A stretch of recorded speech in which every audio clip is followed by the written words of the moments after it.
Are workplace affairs an inevitability shaped by environment or the consequence of individual choice?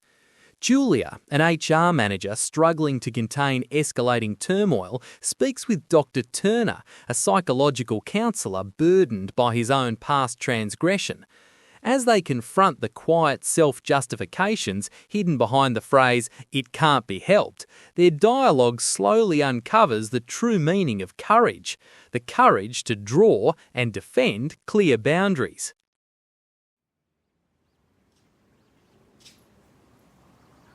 Dr. Turner, I'm exhausted. There are simply too many affairs happening at work. My job is to maintain a healthy environment, yet almost every week there's another scandal. What kind of issues are you dealing with specifically?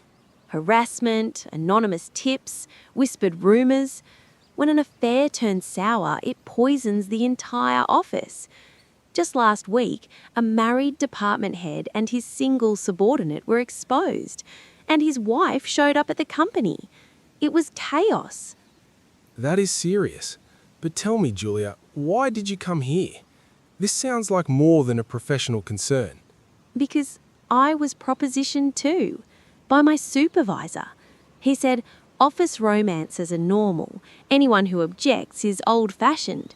When I refused, he began distancing himself from me, deliberately. His intentions are clear. Still, Julia, I sense that your distress goes deeper than that. Honestly, I've started to wonder whether workplace affairs are inevitable. We spend over 8 hours a day together, often more time than with our spouses. Isn't it natural for emotions to become entangled? That is a dangerous conclusion. The moment you call it inevitable, you step away from personal responsibility. But look at reality. 5 cases in my company alone this past year. These aren't reckless people. They're serious, decent employees. I can't bring myself to condemn them. Doesn't that point to a systemic issue? Systemic factors may create temptation, but choice remains individual. Calling it unavoidable strips people of dignity and agency. That's idealism. With respect, Doctor, you don't live on the floor. After-work drinking, overtime, one-on-one projects, some people feel more at home at work than at home. That is an excuse for escape. They flee from broken homes into the workplace, and when it collapses, harassment and gossip spread, hurting people who had nothing to do with it. Is that what you mean by inevitable? Are you blaming me? I'm the victim here. I said no. I drew distance. I'm not blaming you, but you are standing dangerously close to a boundary. The very act of thinking this can't be helped is often the first step across it. Then why is it so common? These people aren't villains. They're ordinary. Several reasons. Confusing professional intimacy with emotional intimacy. The long-hour work culture, and blurred boundaries under the assumption that we are just colleagues. So it is structural. Structure creates conditions. People still make decisions. Many face the same environment and choose not to cross that line. Maybe they're just suppressing it. Inside, That isn't suppression, it's values and self-discipline. They choose to honour commitments and ethics despite temptation. The couples I've seen looked genuinely happy. Even then, is it wrong?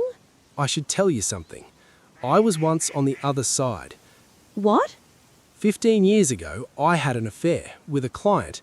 I told myself it was unavoidable, that it was a special bond. And then? My wife found out.